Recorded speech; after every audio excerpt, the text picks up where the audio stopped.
All right, now is the fun part, and we actually get to sew. We're going to practice on paper.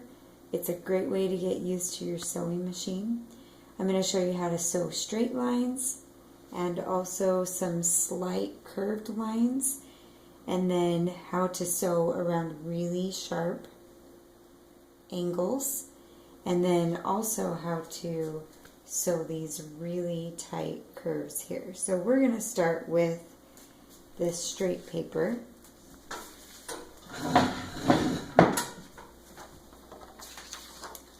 You're going to make sure your presser foot is up. So your presser foot's in the back, so that's down, this is up. Stick it into your sewing machine. And I always lower the needle first. Remember, you use the hand wheel to lower the needle, and you always turn it towards you. That way I can see exactly where my needle is going, so I put it right in the line, and then put your presser foot down. Now when you're sewing, a couple things about safety. Your fingers should not be right here guiding your paper, because you're just asking to get sewn if you do that. So I recommend holding your paper on the edges. That way your hands are far away, so you're not going to get sewn. Also, don't go too fast. Most of the time when kids sew their fingers, it's because they're going way too fast. So go at a moderate speed.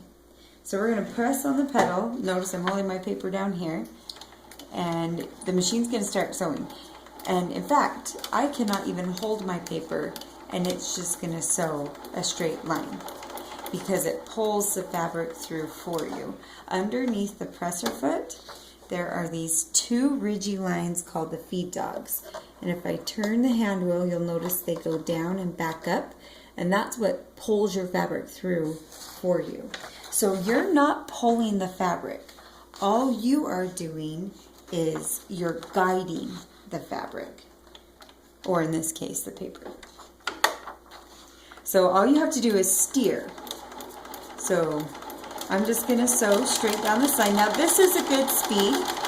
This is too fast. So don't go that fast. Go at a moderate speed. And you just use your fingers to make sure it stays on that line. That's how you sew a straight line. When you get to these spots here, you're just going to lift it up and skip where the dots are. Now we're going to sew a curve. Now if I go like this, I'm going to sew straight, because your machine always sews front to back. So I have to turn it, so I'm starting this direction, put my needle in, put my presser foot down, and then I'm just going to hold the edges of my paper, and this time I'm just going to steer. So I'm just slightly pulling on my paper to make it turn.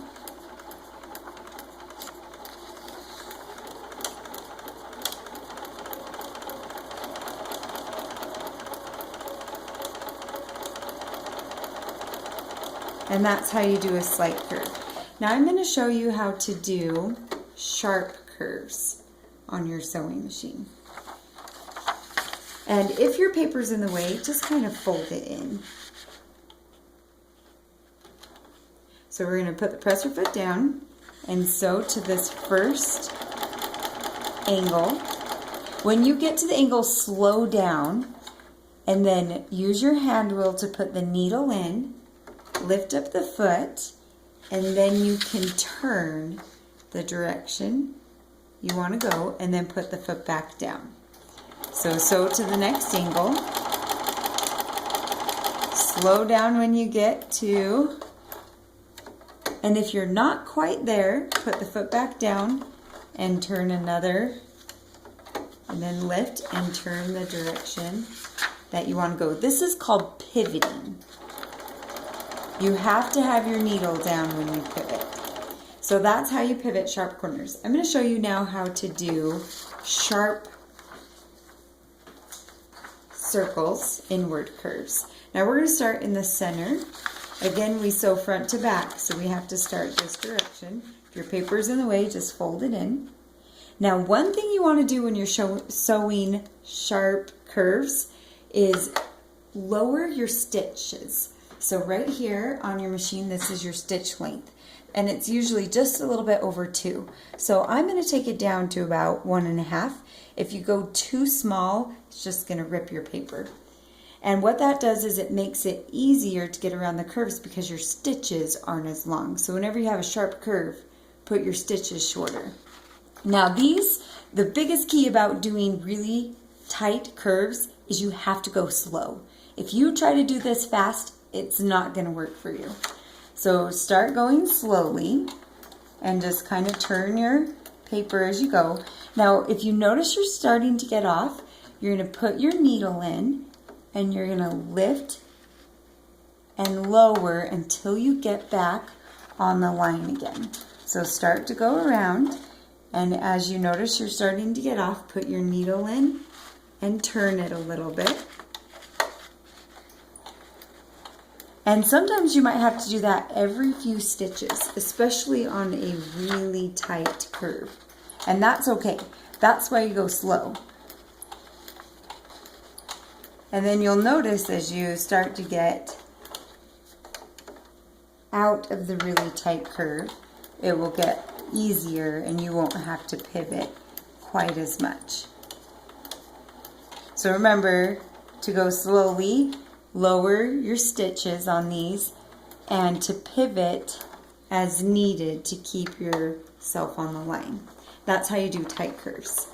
These last couple papers that you can practice, when you get to this one, you're just going to switch to a zigzag stitch, and on the sewing machine you can either press this number 2 button to change it to a zigzag stitch, or you can use your stitch width button to make your stitch into a zigzag just by pressing this one over, probably up to about a 2. And then this one you'll do just the same way, pivoting at the sharp corners and going around the curves and the tight curves.